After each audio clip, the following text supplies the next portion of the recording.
this message is a prophetic dream for Marshall Mathers, and I just pray Godspeed that it reaches you at the appointed hour. I had two dreams about you 2 years ago, and I tried to post them, but I think I got the interpretation wrong because I was like trying to interpret it myself. And so I just want to share the dreams and let you know that like God sees you and he loves you, and you're not alone in what it is that you're going through. And so basically I'm going to tell it like it happened and then just go from there. Okay, so the first dream that I had, I basically started out pulling up to and I just want to say that in my dreams, like usually I'm first person, and and they're very symbolic. Usually like I might be somebody else, not myself.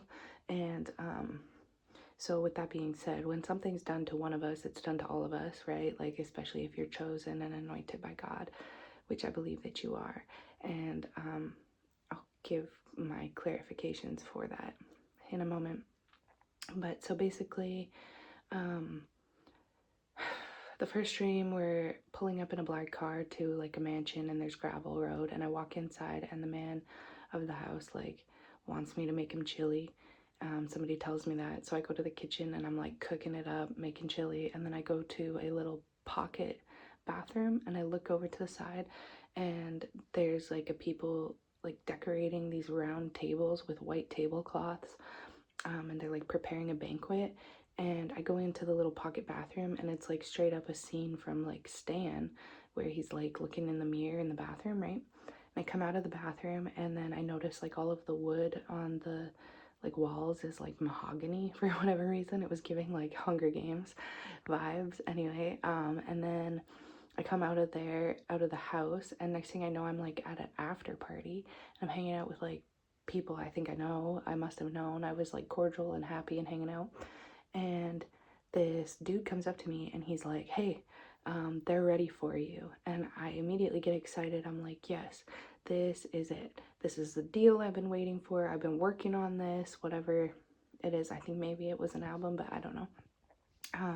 Anyways, there's some kind of deal, right, that's going to be worked out. So I go downstairs and there's a gazebo behind the house, and I meet these two people who were Bill Clinton and Hillary Clinton, and Bill grabs my hand, and when he goes to shake my hand, he puts his thumb like in the small of like my hand there, right, to do like a handshake.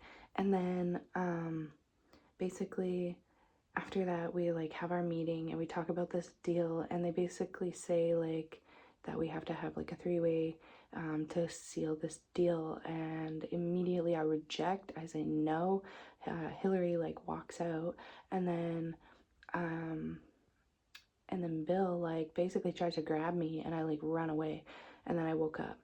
And then later that week I went to the Take It or Leave It, and I brought home a stool, and I just brought it home, whatever. I'm gonna show it to you because I'm sitting on it.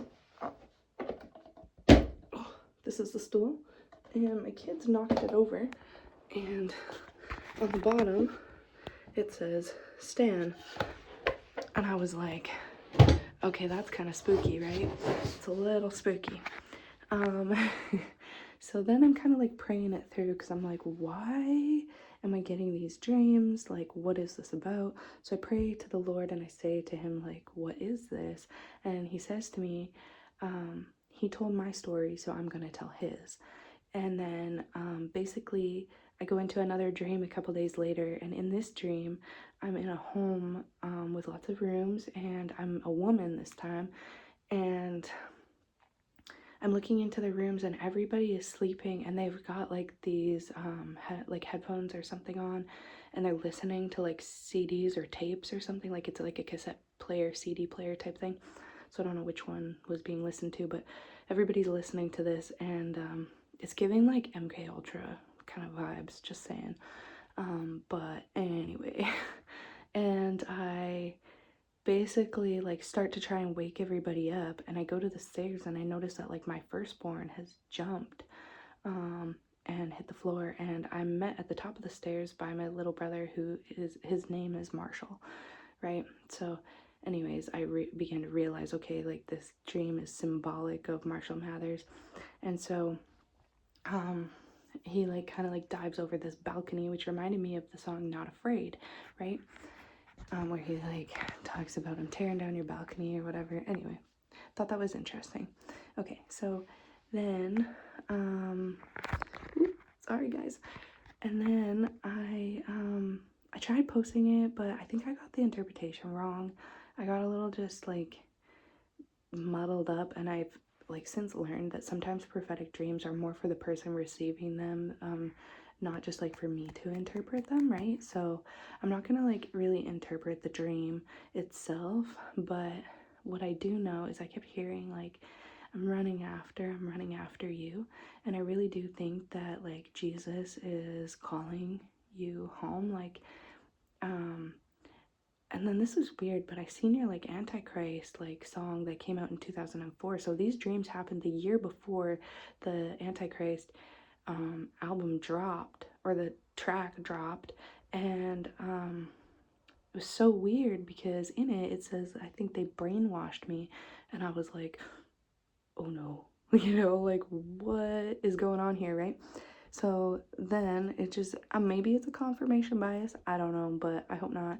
And what I am getting though is that like our God is greater, bigger, faster, stronger than anything that you might be dealing with, and no powers of darkness will prevail against you. And he also says in his word, like, let him who has no sin throw the first stone. And like, it's never too late to turn your life around or change, your belief systems or whatever. But what I am getting is that like you are anointed to be a chain breaker in your family line. You break the chain of poverty, break the chains of addiction, and different things like that. And so you have been a target of the enemy, and of some high level sorcery. And so I just want to pray over anybody who's watching this video for your protection. May the Lord send his angels to take charge over you and bless you and protect you in the mighty name of Jesus. And may darkness not prevail against you, because chosen ones and followers of Jesus and just people all alike, like our battle is not with flesh and blood, it is with principalities and powers of wickedness in high places.